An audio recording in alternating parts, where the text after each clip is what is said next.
नमस्कार समस्त सप्रेम Jai Bhim advocate Ranjan Kumar Mallick Ambedkar intellectual forum राज्य आवाहक आज एक गुरुत्वपूर्ण कार्यक्रम नहीं आम पहुँचीचु बसियान समाजसेवी अवसरप्राप्त शिक्षक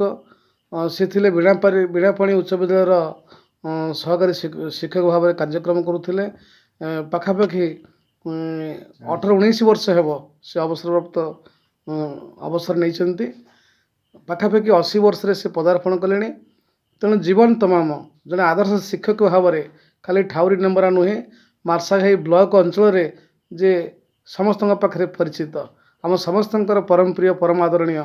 श्रीयुक्त अरविंद परिड़ा महोदय आज कार्यक्रम को सार स्वागत करुच्ची पाखे अच्छा सहधर्मिणी सहकर्मिणी जे पादे पाद मिसई जो 3 पुओ 2 झील को जे मनीष कर बहुत बड़ा अवदान सी होती शांतिप्रिया माँ शांतिलता माँ आज कार्यक्रम को स्वागत करुच्ची ये अवसर में मु निवेदन करी आंबेडकर इंटेलेक्चुअल फोरम जे मार्साघाई ब्लॉक जो अच्छा आवाहक अच्छा से होती मोर श्रद्धेया पद्मावती नायक निवेदन करी से प्रथम सार को पुष्पगुच्छ देकी स्वागत करने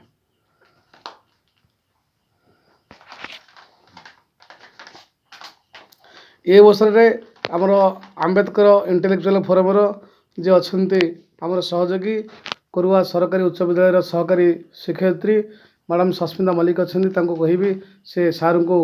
उत्तर देकी सार को स्वागत करने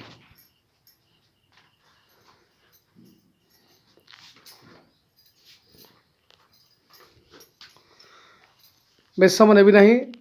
आज सारे बयसर अपराह पहुँचती हृदय तांकर मन आज समाज रे गरीब पिला केमती पाठ पढ़े केमती गरीब पिला समाजर मुख्य स्रोत को आसवे से आज ये बयस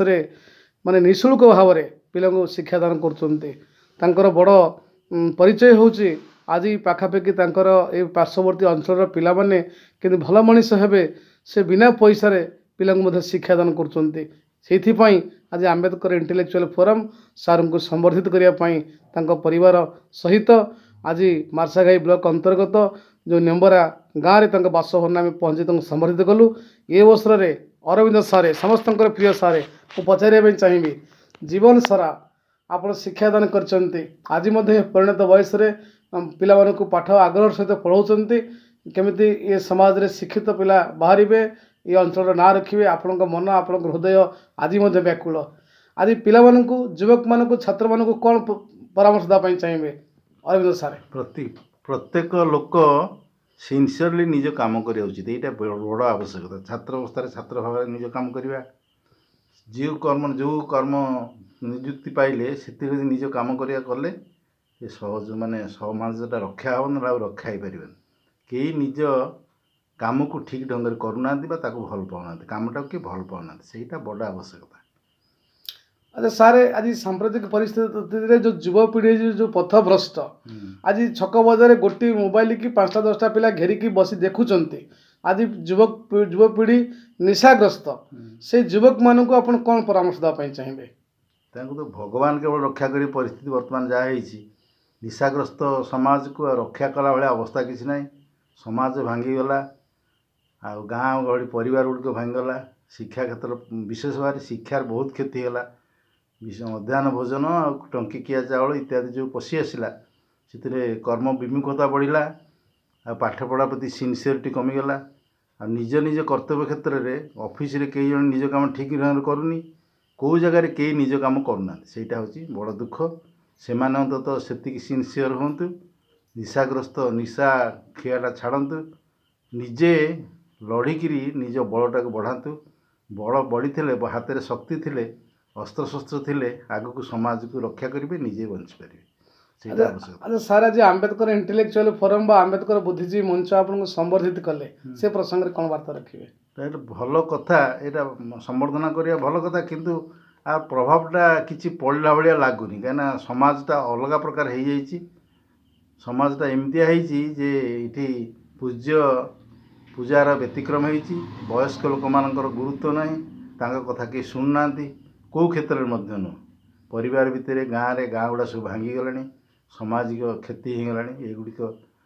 कौन कह यहाँ गोटे भल प्रक्रिया किंतु तार प्रभाव आउ टे କେମିତି ଭଲ ସୁଦୂର ପଡୁ- ପ୍ରସାରୀ ହେବ ସେଇ ବିଷୟରେ ହଁ, ଏମିତି ଭଲ ଆମେ ସମସ୍ତେ ଚିନ୍ତା କରିବା ଆବଶ୍ୟକ। ଯାହା ହଉ ସାର୍ ଆଜି ଆପଣ ବୟସର ଅପରାହ୍ନରେ ପହଞ୍ଚନ୍ତି ଆପଣ ଆଜି ମଧ୍ୟ ଆଜି ନିଃଶୁଳ୍କ ଭାବରେ ଶିକ୍ଷାଦାନ ଜାରି ରଖିଛନ୍ତି ଆମ୍ବେଦକର ଇଣ୍ଟେଲେକ୍ଚୁଆଲ ଫୋରମ୍ ଆପଣଙ୍କୁ ସମ୍ବର୍ଦ୍ଧିତ କଲେ ଆପଣ ଯେଉଁ ପରାମର୍ଶ ଦେଲେ ଆମେ ନିଶ୍ଚୟ ସେ ପରାମର୍ଶକୁ ଗ୍ରହଣ କରିବୁ ଭଗବାନ ଗୌତମ ବୁଦ୍ଧଙ୍କ ନିକଟରେ ଆମେ ପ୍ରାର୍ଥନା କରୁଛୁ ଆପଣଙ୍କ ଚଲାପଥ ପୁଷ୍ପିତ ହେଉ ଆପଣ ଦୀର୍ଘ ନିରାମୟ ଜୀବନ କାମନା କରୁଛୁ ଆପଣଙ୍କ ପାରିବାରିକ ଜୀବନ ଆପଣଙ୍କର ବ୍ୟକ୍ତିଗତ ଜୀବନ ସୁଖମୟ ହେଉ ଶାନ୍ତିମୟ ହେଉ ଏତିକି କାମନା କରୁଛୁ ଏବେ ଆମ ସହିତ ଅଛନ୍ତି ଯେ ମାଉସୀ ଶାନ୍ତିଲତା ଆଜି ମଉସାଙ୍କୁ ସମ୍ବର୍ଦ୍ଧନା କରାଗଲା କେମିତି ଅନୁଭବ କରୁଛନ୍ତି? ଭଲ ଲାଗୁଛି କିନ୍ତୁ ଭଲ ଉଦ୍ଦେଶ୍ୟ ନେଇ ତମେ ଆସୁଛ କିନ୍ତୁ ସମାଜରେ ସେଇଟା ସିନା ପ୍ରକୃତ ପୂଜାଟା ହେଲେ ଭଲ ଲାଗିବ ଆଉ ସେଇଟାକୁ ତ ବୁଝୁନାହାନ୍ତି ଆଜିକାଲି ଯୁବପିଢ଼ି ସେତିକି ବୁଝୁନାହାନ୍ତି ଝିଅମାନଙ୍କ ପ୍ରତି ସମ୍ମାନ ଯେଉଁ ବୟସ୍କ ଲୋକଙ୍କ ପ୍ରତି ସେତିକିଟା ରହୁନି ସେଇଟା ତମେ ଯଦି କରୁଛ ଭଲ କଥା ପ୍ରକୃତରେ ଅନ୍ତରର ସହିତ ସେଇଟା ହେଉଥିଲେ ଭଲ ନିଶ୍ଚୟ ମାଉସୀ ଯାହା ଆପଣ ପରାମର୍ଶ ଦେଲେ ଯେ ଯେଉଁ କାମ କରିବା ଯେଉଁ ପୂଜାର ସମ୍ମାନ କରିବା ତାଠୁ ଆନ୍ତରିକ ସହକାରେ କରିବା ଆପଣଙ୍କ ପରାମର୍ଶ ଆମେ ନିଶ୍ଚୟ ରଖିବୁ ଆଉ ଆପଣଙ୍କ କଥା ନିଶ୍ଚୟ ଯୁବପିଢ଼ି ଶୁଣୁଥିବେ ଶୁଣିବେ ବୁଝିବେ ଯେ ଆପଣ କହିବା କଥା ସମସ୍ତେ ଆନ୍ତରିକ ସହକାରେ ଭଲ କାମ କରିବା ନିଶ୍ଚୟ ସାର୍ଙ୍କର ଆପଣଙ୍କର ପରାମର୍ଶ ସମସ୍ତେ ଶୁଣି ଗ୍ରହଣ କରିବେ ବୋଲି ଆଶା କରୁଛୁ ଆମେ ମଧ୍ୟ ନିଶ୍ଚୟ ଗ୍ରହଣ କଲୁ ଆପଣଙ୍କ ଚଲାପଥ ଆପଣଙ୍କର ଦୀର୍ଘ ନିରାମୟ ଜୀବନ କାମନା କରୁଛୁ ଆପଣ ସାର୍ ଆପଣ ଆମ ସାଙ୍ଗରେ ଏମିତି ବହୁତ ବର୍ଷ ରହନ୍ତୁ ଆମକୁ ଦିଅନ୍ତୁ ପରାମର୍ଶ ଭଗବାନ ଆପଣଙ୍କର ମଙ୍ଗଳ କରନ୍ତୁ ଆପଣଙ୍କ ଚଲାପଥ ପୁଷ୍ପିତ ହେଉ ଏହି ଅବସରରେ ଆମ ସହିତ ଅଛନ୍ତି ପଦ୍ମାବତୀ ମାର୍ଶାଘାଇ ବ୍ଲକର ଯିଏ ଆମ୍ବେଦକର ଇଣ୍ଟେଲେକ୍ଚୁଆଲ ଫୋରମର ଯିଏ ଅଛନ୍ତି କନଭେନର ଅଛନ୍ତି ଶ୍ରଦ୍ଧେୟା ପଦ୍ମାବତୀ ଆଜି ଯେଉଁ ସାର୍ଙ୍କୁ ସମ୍ବର୍ଦ୍ଧନା ଦିଆହେଲା ସେ ସମ୍ପର୍କରେ ପଦେ ବାର୍ତ୍ତା ମୁଁ ଏତିକି କହୁଛି କି ଆମ ସାର୍ ଯାହା ବି କହିଲେ ଯେଉଁମାନେ ବୁଝିପାରୁନାହାନ୍ତି ସମାଜ ବିଘଟିତ ହେଉଛି କେମିତି ସଂଗଠିତ ହେବ ଯୁବପିଢ଼ି ମାନେ କେମିତି ଆଗକୁ ଯିବେ ନିଶାସକ୍ତ ନ ହେବେ ସମସ୍ତେ ଧ୍ୟାନ ଦେବା ଦରକାର ଆଉ କର୍ମମୟ ଜୀବନକୁ ଭଲ ପାଇବା ଦରକାର ଯାହା ବି କରନ୍ତୁ ଆନ୍ତରିକତାର ସହିତ କରନ୍ତୁ ଆମ ସାର୍ଙ୍କର ନାଁ ରଖନ୍ତୁ ଏତିକି କହି ଏହି ଅବସରରେ ଆମ ସହିତ ଅଛନ୍ତି କୁରୁଆ ସରକାରୀ ଉଚ୍ଚ ବିଦ୍ୟାଳୟର ସହକାରୀ ଶିକ୍ଷୟିତ୍ରୀ ଆଜି କାର୍ଯ୍ୟକ୍ରମର ଅତିଥି ମ୍ୟାଡ଼ାମ୍ ସସ୍ମିତା ମଲ୍ଲିକ ଅଛନ୍ତି ଆଜି ସାର୍ଙ୍କୁ ଅରବିନ୍ଦ ସାର୍ଙ୍କୁ ସମ୍ବର୍ଦ୍ଧିତ କରାଗଲା ଏ ପ୍ରସଙ୍ଗରେ ବାର୍ତ୍ତା ପଦେ ରଖିବେ ନମସ୍କାର ସାର୍ଙ୍କୁ ସବୁ ଭେଟିଲୁ ଭଲ ଲାଗିଲା ସାର୍ଙ୍କ ଭଳି ଜଣେ ଆଦର୍ଶ ଶିକ୍ଷକଙ୍କୁ ଆମେ ଭେଟିଥିବାରୁ ବହୁତ ଭଲ ଲାଗିଲା ସାର୍ଙ୍କର ପରାମର୍ଶ ମ୍ୟାଡ଼ାମଙ୍କ ପରାମର୍ଶ ଗ୍ରହଣ କଲେ ଯୁବପିଢ଼ି ନିଶ୍ଚୟ ଉନ୍ନତି କରିବେ ଆଗକୁ ଯିବେ ଏବେ ଆମେ ଆସି ପହଞ୍ଚିଲୁ ସାର୍ଙ୍କ ପାଖରେ ସାର୍ ପିଲାଙ୍କୁ ପଢ଼ାଉଥିଲେ ପଢ଼ାରୁ ବିରତି ନେଇଛନ୍ତି ତେଣୁ ଏଇଟା ଭାରି ଖୁସି ଲାଗିଲା ସାର୍ ଏ ବୟସରେ ମଧ୍ୟ ତାଙ୍କ ମନ ବା ହୃଦୟ ପିଲାମାନଙ୍କ ପାଇଁ ଅଛି ସ୍ନେହ ଶ୍ରଦ୍ଧା ଭରି ରହିଛି ଆଜି ଭଳି ଏକ ପବିତ୍ର ଦିନରେ ଆମେ ସାର୍ଙ୍କ ଭେଟୁଥିବାରୁ ଶିଶୁ ଦିବସରେ ବହୁତ ଭଲ ଲାଗିଲା ସାର୍ଙ୍କର ଦୀର୍ଘ ନିରାମୟ ଜୀବନ କାମନା କରି ରହୁଛି ଧନ୍ୟବାଦ ମ୍ୟାଡ଼ାମଙ୍କୁ ମଧ୍ୟ ବହୁତ ବହୁତ ଧନ୍ୟବାଦ ସେ ଭଲ ପରାମର୍ଶଟି ଦେଲେ ଯେ ୟାକୁ ଆନ୍ତରିକତା କରିବେ ଆଉ ଆନ୍ତରିକତା ଗ୍ରହଣ କଲେ ସମସ୍ତଙ୍କର ପ୍ରଭାବ ପଡ଼ିବ ବହୁତ ଭଲ ଲାଗିଲା ରହିଲି ନମସ୍କାର ଯାହା ଧନ୍ୟବାଦ ଅରବିନ୍ଦ ସାର୍ ଶାନ୍ତିଲତା ମାଉସୀ ମ୍ୟାଡ଼ାମ୍ ସସ୍ମିତା ଶ୍ରଦ୍ଧେୟା ଆମର ପଦ୍ମାବତୀ ଆଜି ସମସ୍ତଙ୍କୁ ଆମ୍ବେଦକର ଇଣ୍ଟେଲେକ୍ଚୁଆଲ ଫୋରମ୍ ତରଫରୁ ମୋ ତରଫରୁ ଅନେକ ଅନେକ ଶୁଭେଚ୍ଛା ଶୁଭକାମନା ଜଣାଇ ସମସ୍ତଙ୍କଠାରୁ ବିଦାୟ ନେଉଛି ସମସ୍ତଙ୍କର ଭଗବାନ ଗୌତମ ବୁଦ୍ଧ